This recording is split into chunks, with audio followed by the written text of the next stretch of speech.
En todo caso se explicó, bueno, él pintó toda la vida porque tuvo una enfermedad de corazón a los 10 años o 11 que le impedía jugar como los demás chavales, ¿no? Tuvo que estar 2 o 3 años guardando reposo y entonces fue ahí donde posiblemente nació su inquietud por la pintura, ¿no? No poder jugar, él tenía que entretenerse en casa, empezó a dibujar, le gustó, entonces pues ya no paró de pintar y dibujar en toda su vida, ¿no? Si queréis lo vemos un poquito, ¿os apetece? Sí. No está pintando, está, de hecho él tenía un amigo que se llamaba José Antonio Labordeta, no sé si os suena, porque vosotros sois muy jóvenes todavía, pero fue un cantautor aragonés bastante conocido y que además fue eurodiputado, o sea que era una persona que salía en la tele, ¿no? Pero esto ya es cuando el señor también era mayor, ¿no? Cuando él era joven, ellos se conocían de toda la vida, compartieron una experiencia. José Antonio era poeta y Fernando pintaba y grafió poemas de José Antonio, ¿no? Entonces, este vídeo lo hice yo en el 2010, en el que fue su último encuentro, porque José Antonio también estaba muy mayor, falleció al poco tiempo, y fue un encuentro que ellos tuvieron para rememorar una exposición que habían hecho 40 años atrás. Cuando se expusieron los cuadros y los poemas de José Antonio, fue una exposición que estuvo en Madrid, en Barcelona, en Valencia, fue por España, ¿no? Y 40 años después se volvió a montar esa exposición y ellos se volvieron a encontrar y eso fue un momento bastante emotivo. El vídeo es una cosa muy personal y lo vemos un poquito, si os parece. A ver si logro entreteneros. Jo, mentre ella prepara, dius que mama va estudiar comunicació audiovisual i això trobo que és molt interessant per a nosaltres perquè no només s'ajunta que és filla del pintor, sinó que segur que la seva visió, al ser una persona que treballa en les imatges, també és interessant, és a dir, té aquesta doble faceta, no? Diguem que té la faceta potser subjectiva de la persona que ha viscut en l'artista, però també té la faceta objectiva de qui treballa en imatges y también se puede poner desde fuera ese trabajo, ¿no? Pues a ver si os gusta. Es interesante. Yo este vídeo fue el día, como digo, fue el día que vino José Antonio a casa porque iban a volver a hacer esa exposición y por la mañana le dije, mira papá, te voy a grabar ya. O sea, yo estaba, ya veréis que el vídeo empieza en la cocina de casa, él estaba desayunando y a partir de ahí cómo fue toda la mañana con él en el estudio, cuando llegó José Antonio y cómo vieron la exposición por la tarde.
Se escribió hace 40 años.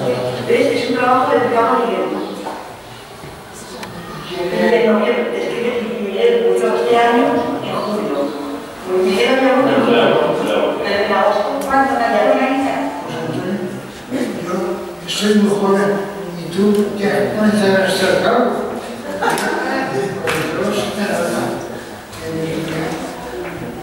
falta peor, pero estas fotos también. Estábamos juntos antes de realizar la exposición en Madrid. Es la primera que hicimos. Cuando estamos planificando para hacerla, todavía estamos con el mercado y nada. Si está aquí, es nada. ¿Alguna crítica, alguna cosa? Esto es el libro. Y ahora la verdad no puede ser más. Todo lo que verás. Cantata Carlos Bar. Este poema estaba dedicado a Miguel, el hermano de José Antonio, que murió, y a mí.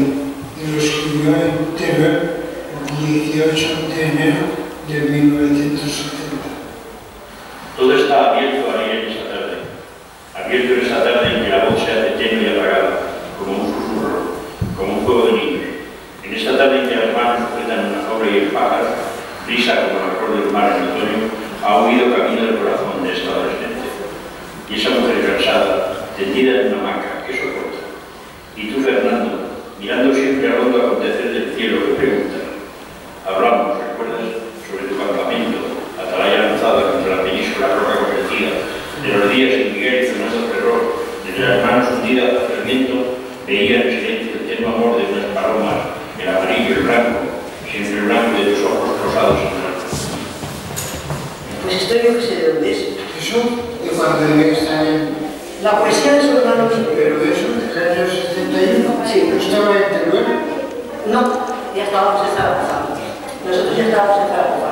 En Teruel estuvimos hasta el 62. Mira, ¿querías el buque? ¿Querías todo? ¿Tú lo quieras todo? ¿Viste? El 71. Joder, qué pena, que te lo diga la pegada para escuchar. Mario, los son novios. Zaragoza, desde Trasladarse. Ya está, ya lo que Fernando. El no veo. La península roca convertida, de los días en Miguel y Fernando Ferrol, entre las manos hundidas hacia el viento, veía en silencio el tenue amor de unas palomas, el amarillo y el blanco, siempre el blanco de tus ojos rosados en blanco. Miguel se fue, tú sabes, y tu arrullo de sombras de colores me acompaña, y ahora aquí sentado contemplo el vidrio de la ciudad. Acá viene la chica. La chica se está dormida. La de Olga, como empresa del mar. Eso era cuando se iba. Sí, correcto, era lo que mandaba. Sí, pero no me extraña que cuando estaban en la carta, no me extraña. Voy a tener que hacer sobradas y ya.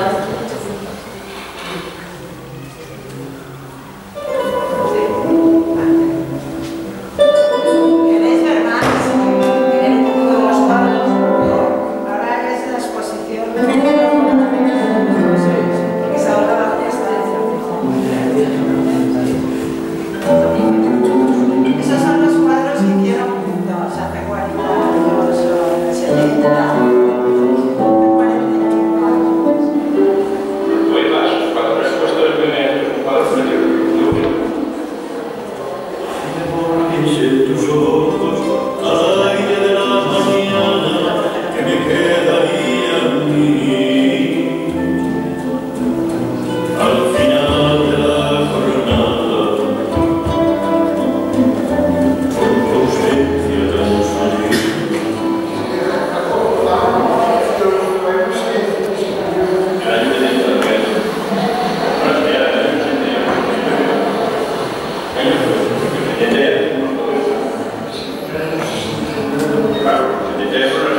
casa vacía, el llanto, el lugar, el aire cortado, la brisa. Pero el palomo no regresa.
profes que son las que han tenido la idea, Bárbara y Rosa de... Maite. Y Maite. De esto, ¿no? De posibilitar ver cuadros en directo, yo pienso que siempre está muy bien porque si os gusta el arte, que no sé si os gusta o no, es una manera de educar la mirada, ver muchas exposiciones, ¿no? Y de ser cada vez más sensible hacia lo que se nos ofrece. Como os he dicho antes, mira, os voy a hablar de esos retratos de ahí.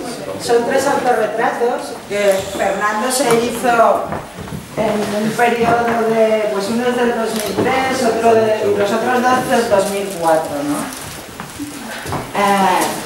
Si los veis, cada uno, o sea, la persona, físicamente era la misma persona en el 2003 que en el 2004, pero los cuadros son muy diferentes, ¿no? ¿Qué diferencias veis vosotros? ¿Este final? La textura de la pintura. Los colores ven, no, que hable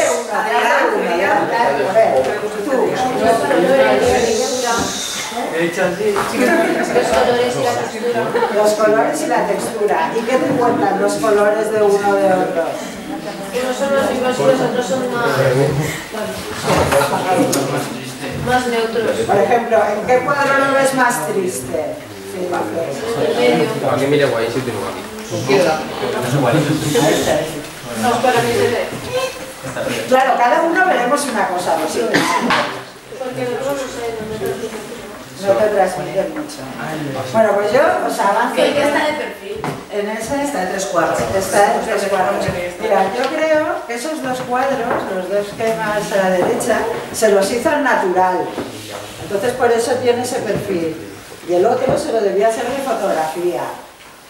Por eso tiene el otro ángulo, ¿no? Se le ve el otro perfil porque en las fotos te ves al revés. Y esos 2 cuadros, cuando veáis el vídeo de él haciéndose el autorretrato es de esos 2 cuadros. Entonces, claro, él cuando empieza a hacer el cuadro, y lo dice en el vídeo, no sabe cómo va a ir evolucionando la obra. Él empieza y luego es el propio cuadro, a medida que va haciendo el caminito, el que le va pidiendo poner una u otra cosa, ¿no? Poner más luz en un punto dado o... Luego también se sirve mucho, él antes de pintar el cuadro, antes de empezar a dibujar, veréis que en el vídeo se estructura en 4 partes, que son el dibujo, el color, la luz y el espíritu. Y él, antes de empezar incluso a dibujar, los tableros sobre los que están hechos los cuadros, él los ha trabajado matéricamente, con un poco de arena rebajada con látex para darle una textura. Que esa textura luego él aprovecha en el dibujo para marcar ciertos rasgos, para que los cuadros tengan más fuerza, ¿no? Que ya al haber ese relieve en la propia tela, pues ya le ayuda a ir haciendo el dibujo. Eso lo explica muy bien en el vídeo, por eso me hubiese gustado que lo vieseis. Aparte de esos retratos, ahí tenemos otros. Una es mi madre, la señora de la derecha es mi madre, y el otro es mi padre, ¿no? Son 2 cuadros que entre ellos hay pues 40 años de diferencia. El cuadro de mi madre es de mediados de los 60 y el de Fernando es del año 2000 ¿no? Muy bien. Entonces, aún siendo 2 cuadros muy separados en el tiempo, si nos fijamos en ellos, vemos que tienen muchas cosas en común, ¿verdad? ¿O no veis cosas en común vosotros? ¿Qué veis en común? Y el verde de nosotros. Muy bien. Yo pienso que el cuadro de mi madre, Fernando lo hizo en un momento dado que él siempre fue muy fan de Picasso, ¿no? Entonces en el cuadro sí que se ve pues ciertas formas cubistas y una ironía en la pestaña del ojo. Y es así como divertido, ¿no? Es un cuadro muy alegre también porque tiene el fondo rojo. Luego es un cuadro hecho con pigmentos y látex.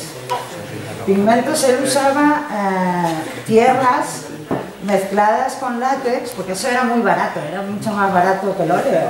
Entonces él en sus principios usaba estas cosas que se las hacía él en casa, ¿no? Se cocinaba él sus propios elementos. También puse un poco de óleo, el verde y el rojo sí que es óleo, yo me imagino que para dar más brillo y más fuerza. Entonces, partiendo de ese cuadro que él siempre ha tenido en el estudio, no sé si habéis fijado en el vídeo que hemos visto, que ese cuadro está en un caballete de estudio, siempre tuvo a mi madre allí presente y concretamente con ese retrato, pues que era una cosa alegre y divertida, ¿no? Pues como copiando de ese cuadro, años después, él se hizo un autorretrato en el que usó los mismos colores, ¿no? Pero lo que sí que vemos es que ya el dibujo es de otra manera, es mucho más expresionista. El trazo y todo, y la expresión de la cara, ¿lo veis? ¿Y qué os parece? ¿Cuál os gusta más? Pues el de... ¿Verdad? A cada uno le gusta una cosa. Es que el de ella es muy, no sé, muy raro. Es muy raro. Pero es muy dulce también, ¿no? Identificamos. Bueno, hemos hablado un poquito de estos retratos. Luego yo creo, vosotros estabais mirando mucho los dibujos a lápiz. Porque yo creo que el dibujo a lápiz, como es muy realista, llega mucho a la gente. Porque dices, uy, ¿cuánto se parece? Qué bien hecho está, ¿no? Entonces, también podéis ver que son muy diferentes, por lo menos. O sea, los retratos de las esquinas están hechos en los años 70, son mi madre y mi abuela, o sea, la madre de mi padre. Y los del centro vuelven a ser mi madre y mi abuelita, ¿no? Pero también 30 años después. En el trazado de la mina, en el trazado del lápiz, como podéis ver, los de las esquinas es mucho más duro el dibujo. La mina es más negra, está dibujado con más fuerza. Pero por un lado yo creo que esa fuerza es tanto la que tenía el retratado, en ese caso mi madre y mi abuela, que estaban muy vitales, en un momento de su vida muy enérgico, eran jóvenes, y también la fuerza que tenía mi padre al dibujar, ¿no? También era joven.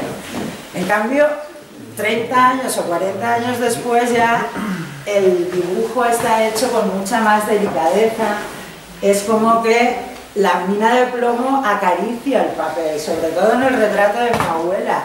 Si lo habéis visto de cerca, tiene una ternura increíble, es como una caricia todo él, ¿no? Es caricia o el dibujo, ¿no? Pues en ese misterio surge ese cuadro que yo creo que es precioso, que cuentan más, que van más allá del propio retrato del parecido, ¿no? Vuelcan mucho los sentimientos del artista mientras lo está haciendo y las emociones que en ese momento tiene dentro, ¿no? ¿Compartís lo que digo? Sí. Qué bien, ¿y os gusta? Sí. Gracias. Yo no sé si vosotros diríais que eso es un autorretrato. Os voy a explicar un poquito cómo surgió el cuadro.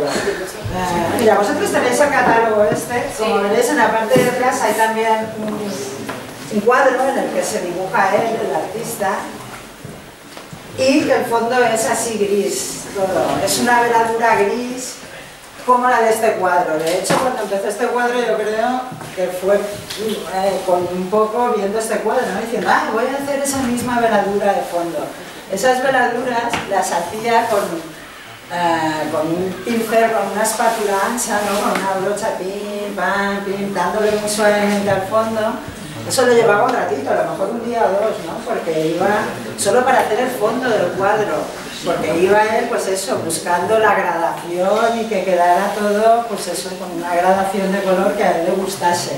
Entonces él se iba confeccionando el gris con blanco y negro y iba arrastrándolo a través del lienzo. Y cuando le hizo el fondo del cuadro, ¿no? Y ya lo tenía en gris. Y yo le dije, llegué un día al estudio y le dije, a ver, papá, ¿y ahora qué vas a hacer en ese cuadro? Y dice, pues todavía no lo sé.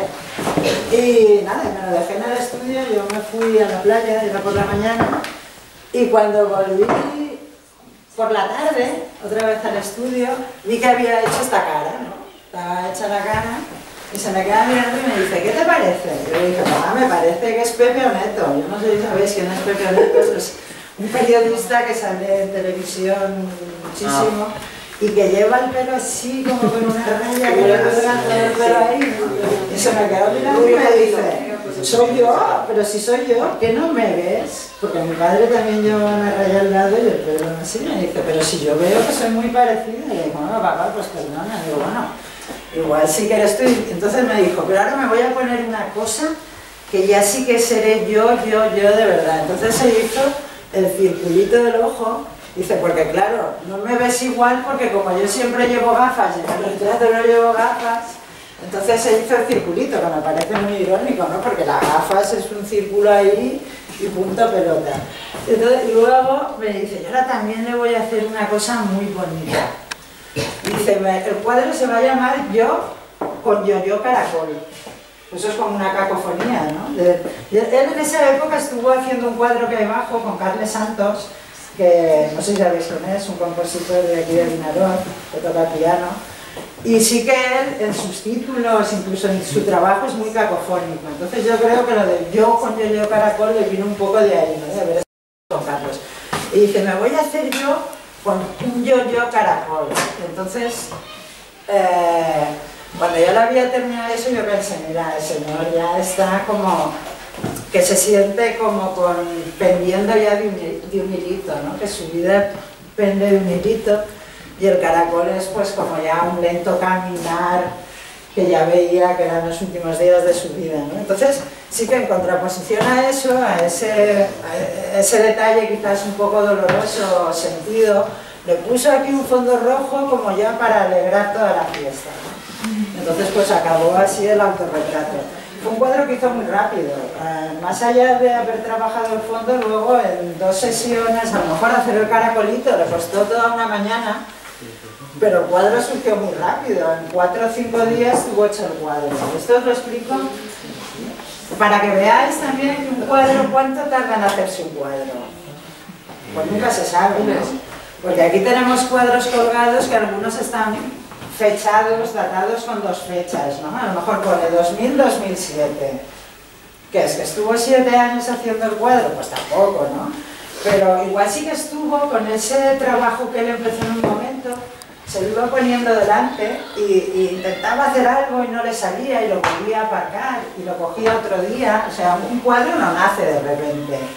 Es lo que os hablaba antes un poco del diálogo, ¿no? Tú te pones el lienzo delante y empiezas a establecer una comunicación con él y hasta que no estás contento no le acabas el cuadro, ¿no? Y hay cuadros pues que a lo mejor estás 5 o 6 años, un tiempo dándoles vueltas hasta que al final dices, ah, es esto lo que buscaba, ¿no?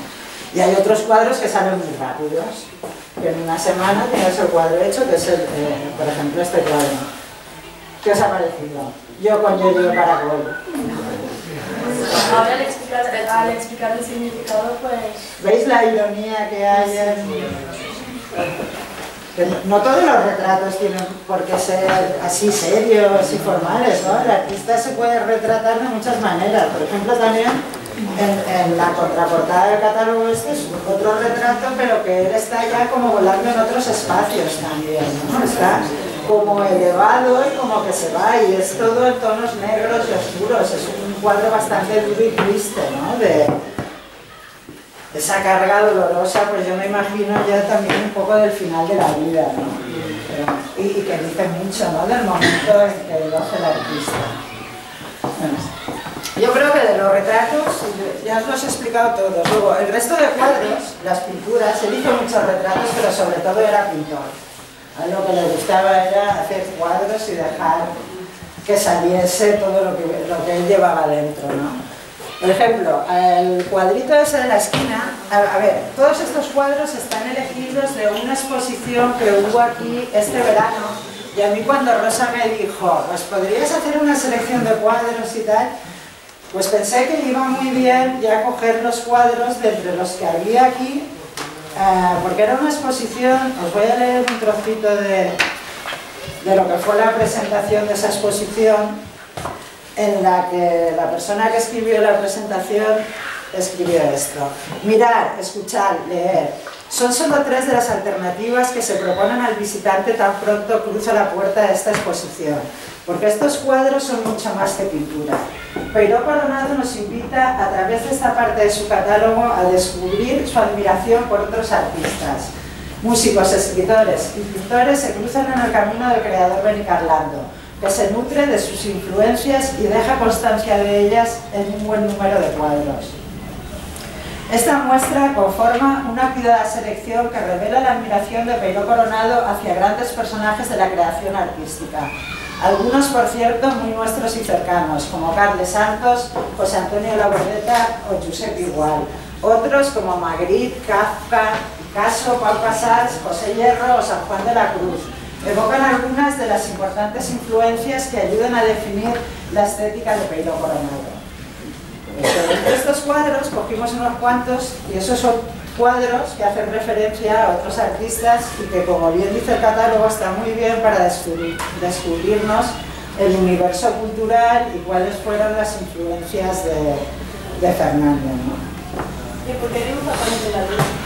¿Por qué dibuja tanto la luna? Sí, es que hay muchos cuadros que... Pues me parece una pregunta muy interesante. Yo te diría así, de repente, porque era un soñador, ¿no?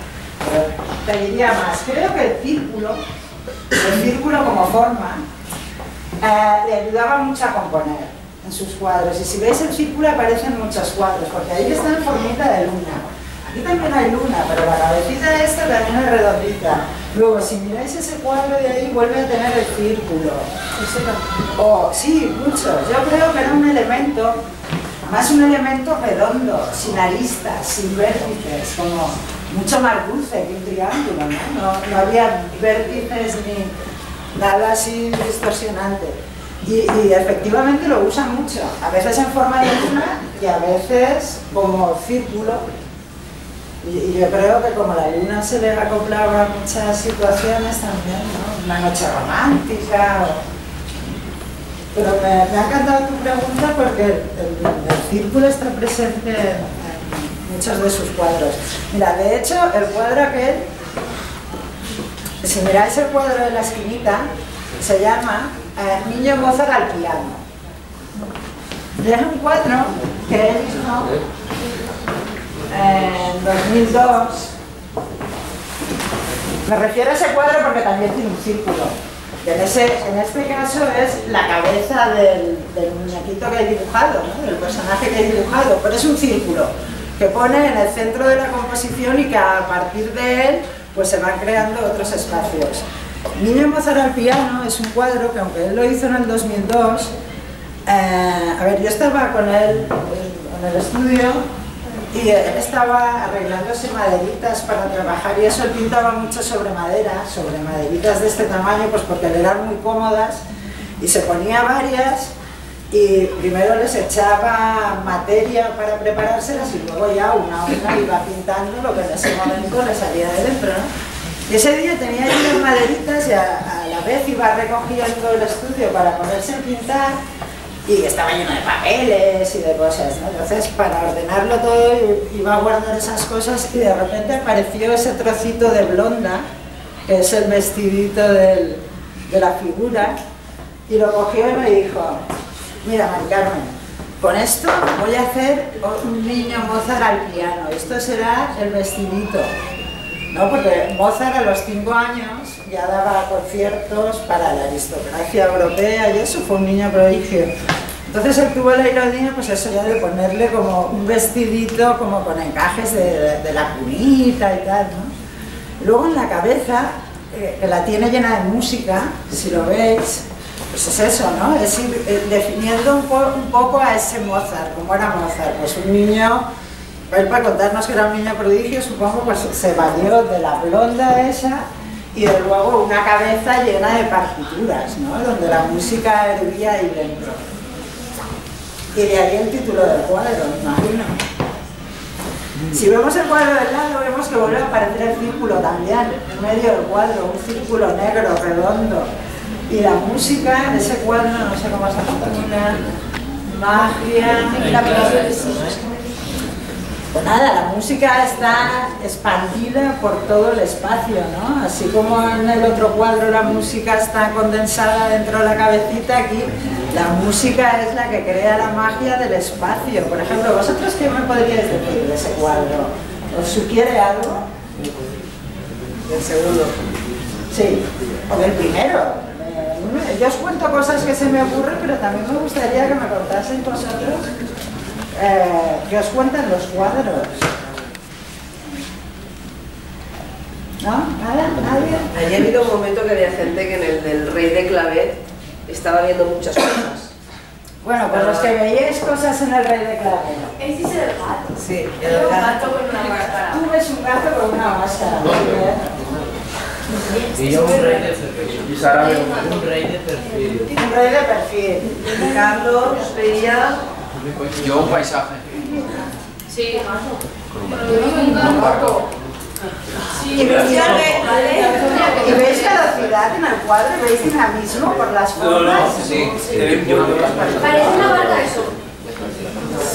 Sí, puede parecer muchas cosas, porque un cuadro, cada uno, como no son cuadros realistas, cada uno los puede interpretar como quiera y todo es válido.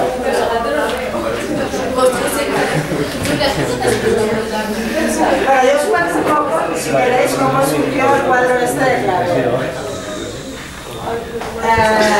Antes os he dicho que mi padre había pintado toda su vida, porque de pequeño había estado enfermo y tal. Entonces él regularmente a lo largo de toda su vida iba al cardiólogo a Barcelona. Y claro, después de muchos años el cardiólogo y él ya eran súper colegas. Y al cardiólogo le gustaba mucho la pintura, entonces él cuando se iba al médico a Barcelona, lo que hacía ya, la cita previa con Giuseppe era, pues si de tal día ya se ponían cita, un día en concreto para por la tarde irse de subastas de cuadros y a ver galerías y eso. Entonces, tanto mi padre como Giuseppe eran unos enamorados de Antoni Clavet, que era un pintor catalán, coetáneo suyo, que falleció no hace mucho, y que se podría escribir, aunque no sea, ¿sabéis lo que es Dauaset? Sí. ¿Vale? Que ahí estaban pintores como Puissart, Tarrats. Estaban, no sé, pero Sí, Dauaset era una revista en torno a la cual había varios artistas y pintores de mediados de los años 50, los años 60 del siglo pasado. Y que se caracterizaba, por ejemplo, su pintura por usar mucho la materia. La materia es eso que vemos ahí, los relieves hecha con arena o con polvo de mármol, dar una textura al lienzo para otorgarle más fuerza, ¿no? Que expresar las cosas de una manera como más fehaciente. Bueno, pues entonces, este cuadro de Jugando con Clavet, mi padre y el médico, pues vamos a contarles una historieta esta, que iban a muchas subastas, claro, Clavet valía mucha pasta, que cuadros de esos que no se puede comprar. Y un día el médico le decía a mi padre, me gustaría, me daría molt tindre un rey de esos de Clavet. Entonces mi padre dijo, hombre, si lo que quieres es una firma, yo no puedo hacer nada, pero si lo que quieres es un cuadro como los de Clavet, yo te lo hago. Entonces le hizo un rey de Clavet, ¿no? Al médico le encantó, y yo, envidiosa de mí, un buen día también le dije, oye papá, yo también quiero un rey de Clavet, ¿no? Y pues estando un día en el estudio, cogió un lienzo que ya tenía a mitad y me dijo, pues aquí te voy a hacer un rey de Clavet. Y también lo hizo muy rápido ese cuadro, porque como ya tenía preparado el fondo de eso, yo volví al cabo de 2 o 3 días a casa y ya tenía el cuadro hecho. Y me dijo, además mira, me ha salido un rey muy bonito porque está como en el fragor de la batalla. Tú no ves mucho movimiento ahí, ¿no te parece un cuadro muy interesante? Y así se quedó el cuadro, ¿no? Entonces, si os ha gustado, pues también me parece divertido, ¿no? Intentar ver los reyes de Clavet en internet o eso, que así podéis comparar. Y claro, no es igual, es una interpretación de Fernando sobre los reyes de Clavet, pero claro, con esto que tiene como la coronita encima y eso, pues sí es un rey, ¿no? Luego hay otros cuadros, por ejemplo, este de aquí, en el que aparece el sobre. El sobre es un collage que Fernando, sobre todo también al final de su vida, bueno, como habéis visto en el vídeo de José Antonio Labordeta, cuando él está en el estudio, allí hay un montón de cartas, que incluso la esposa del otro le dice, si os carteabais más que unos novios, ¿no? Fernando, claro, antes no había internet ni nada de todas estas cosas, ¿no? Entonces sí que él escribía muchas cartas a sus amigos, ¿no? Había una correspondencia y una comunicación constante. Y luego, lo que digo, ya más en la última etapa de su vida, sí que usó el sobre como collage en su obra, pues yo me imagino por esa necesidad de contar muchas cosas, ¿no? El tiempo se me escapa y os quiero contar muchas cosas, ¿no? Está en ese cuadro y también si abrís el catálogo este tan chulo que tenéis, veis, por ejemplo, en la página 24 En la 45. y en la 45, muy bien. Mira, en la 45 hay uno que se llama Carta a mi espejo. ¿Qué os parece el Carta a mi espejo? ¿Qué os cuenta? Ya veo cómo se titula. ¿Y aquí ya cómo se titula, no ves? Chicas, Alba, ¿cómo se titula ese? ¿Cuántas palabras y añoranzas? Bueno, el Carta a mi espejo. El Carta a mi espejo, como no me decís nada, lo voy a decir yo lo que se me ocurre. A ver, está el espejo, yo creo que este cuadro igual lo hizo en algún momento. Eso es que él iba a pasar, iba a tener alguna intervención quirúrgica o algo así, como os he dicho, siempre fue un enfermo, iba mucho al médico y de vez en cuando le abrían un poquito, le hacían cosas, ¿no? Pero como tenía muchas ganas de vivir, pues siempre salía de todas las intervenciones victorioso. Pero esto igual fue en algún momento precedente a alguna intervención, que él ya lo debía ver todo un poquito negro también. Y es como que el artista se pone delante, se sincera o se habla él consigo mismo y se cuenta cosas, ¿no? Que igual recapitulando su vida, sus sentimientos. Y ahí está medio espejito a la vista y medio espejito tapado con una tela negra, ¿no? Esto sería una posible interpretación que yo le doy. Luego lo que sí que vemos es que en composición y en materia es él siempre fue una persona muy en la que la composición de los cuadros se preocupaba mucho, ¿no? Todo está que te guía la mirada sobre el lienzo, ¿no? Y está todo muy estructuradito, no hay nada, está todo muy compensado, muy bien compuesto. Si aquí lo veis, está todo dentro de un rectángulo y dentro del rectángulo hay partes también, otros rectángulos. Todo está como bastante estructurado, aunque sea muy abstracto, sí que está estructurado. ¿Eso lo veis? Sí. Es que eso no parece un espejo. Eso no parece un espejo. Sí, pero parece. Pero bueno, pero en el título lo dice. Yo también veo un huevo, Yo veo un espejo. Yo veo un huevo. Pero es que eso, si vieseis el cuadro en verdad, es un espejito ahí puesto. Es un espejo de verdad, además. Sí. El cuadro. Además el espejo no lo repite varias veces, ¿no? El espejo lo he visto utilizarlo Sí, el espejo se ha usado. la serie aquella que tiene de fotografías que hizo con José. El reflejo también es algo que da juego a la creación, ¿no? El reflejo de las cosas. Y luego tenemos en la página 24 otro cuadro con un sobre que se titula Carta a mi madre con misa de Requiem.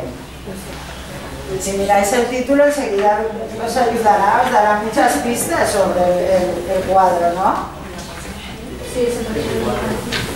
¿No? ¿Qué diríais? ¿Diríais algo con los elementos que hay en el cuadro y eso? Pues yo alguna carta con los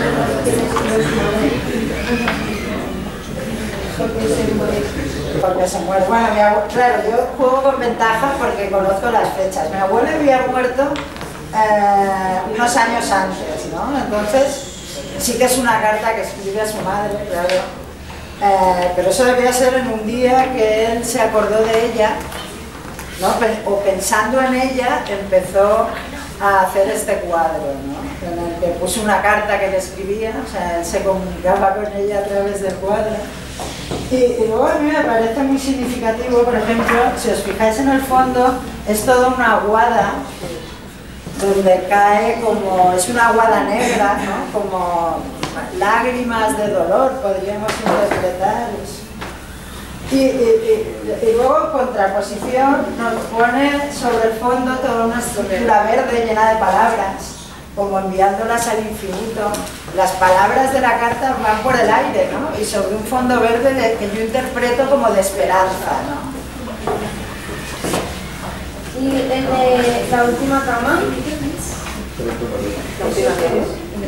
Nada. ¿Es un ataúd? Eso es un ataúd.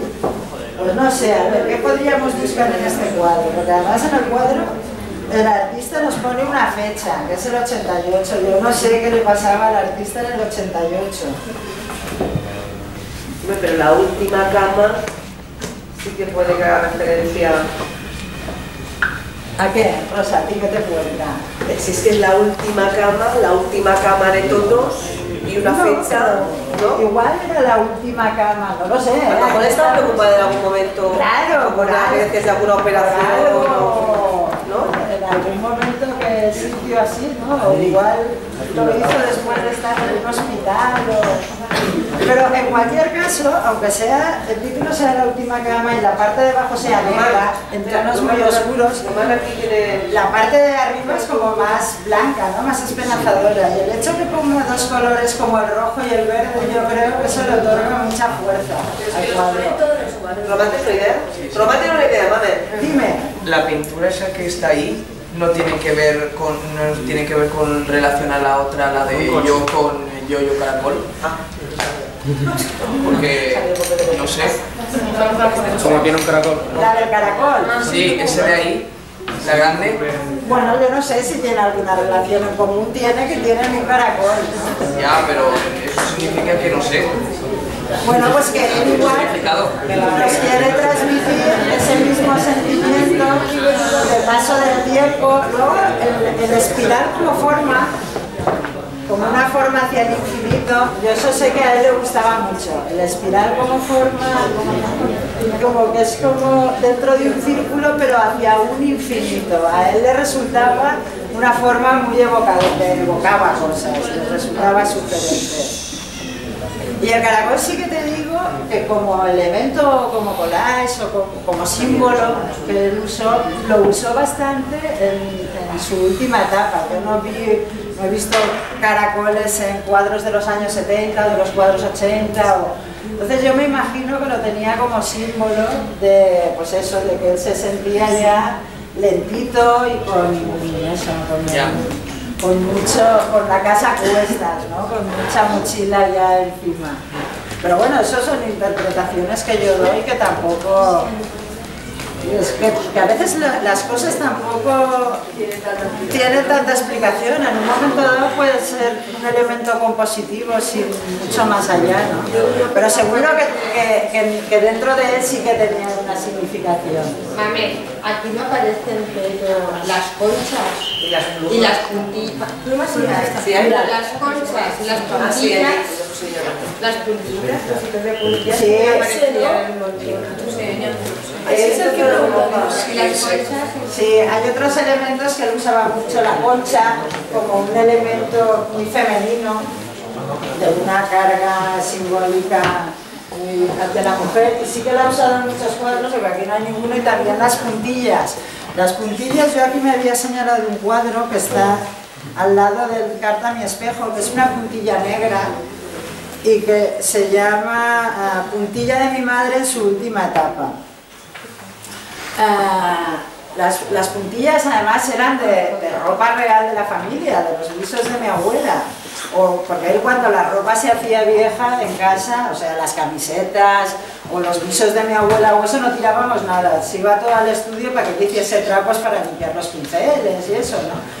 Y luego de los visos, los trozos de la parte superior los usaba para trapos, pero las puntillas debajo sí que las usaba para ponerlas como collage en sus cuadros. Entonces tampoco son puntillas gratuitas sacadas de ningún sitio, no son para él cosas muy familiares y cargadas de significado. Bueno, yo creo que os he explicado muchas cosas ya, y que os habéis portado súper bien. Me gustaría saber si os ha parecido interesante. Sí. Esto lo escribió en el año 75.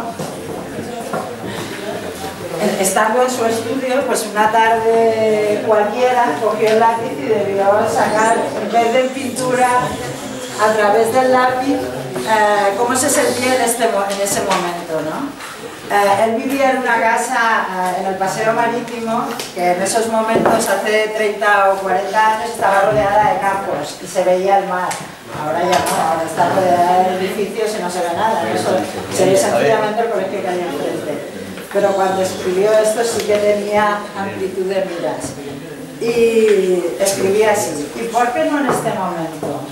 Ahora mismo estoy viendo desde mi atalaya un hombre vestido de oscuro, en medio de un campo verde. En el fondo, sobre él está el mar y el cielo. Solo se interpone entre nosotros el transparente cristal de la ventana de mi estudio. En mi estudio hay una puerta que da a la calle, y aquí arriba una ventana que me llena los ojos, sí, de hombres pequeños que me caben dentro, de verdes, de amarillos, de ocres, de sienas, de violetas, de blancos amarillentos, de recuerdos. Idas y venidas, tentando en el vacío, auscultando el sonido, la forma, y todo oscuro, ja, ja, ja, ja. Pero uno se obsesiona en ser mago, ja, ja, ja, ja. Lo desconocido en el soporte blanco, virgen, y galopo el viento, ingrávido, lleno de ecos, hasta el resquicio de la luz. Y ya está, qué bien. Esto era ayer, vanidoso guiñapo de mago, ja, ja, ja. Pero nuevamente galopo el viento, ingrávido, lleno de ecos, auscultando el sonido, la forma, preguntando. Creo que con estas palabras nos cuenta muy bien el hecho de pintar, ¿no? Como él se pone delante de una cosa en blanco e intenta sacarnos los hombres, los colores que lleva dentro, y a veces piensa que ha acertado y se obsesiona con ser mago, como dice en el poema, pero otras veces, acto seguido, dice vanidoso guiñapo de mago, ¿no? Como creí que lo hice bien, pero ahora veo que lo que ayer hice no me ha gustado, y he de seguir trabajando este cuadro, ¿no? Y ese es el proceso de la creación. Poner delante un cuadro, ir haciendo y hasta encontrar el momento pues que tú estás satisfecha con él y el cuadro contigo, ¿no? Y bueno, yo ya no tengo nada más que contaros.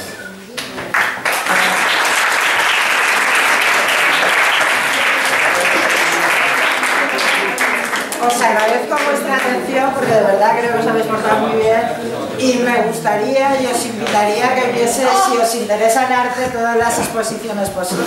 Como más se aprende es mirando y luego practicando, claro, intentando adivinar, que los cuadros os cuenten cosas. Muy bien, espero que haya sido una clase divertida para vosotros. Nosaltres volíem donar-li un xicotet detall, que és el que tradicionalment donem a la gent de l'institut que col·labora. No té un valor monetari, però sí que té un valor de sí, estem molt agraïts que haguis fet l'esforç d'estar nosaltres i en ells. I bueno, pues ahí tens esta xicoteta coseta de part nostra. No era necesario, pero se agradece.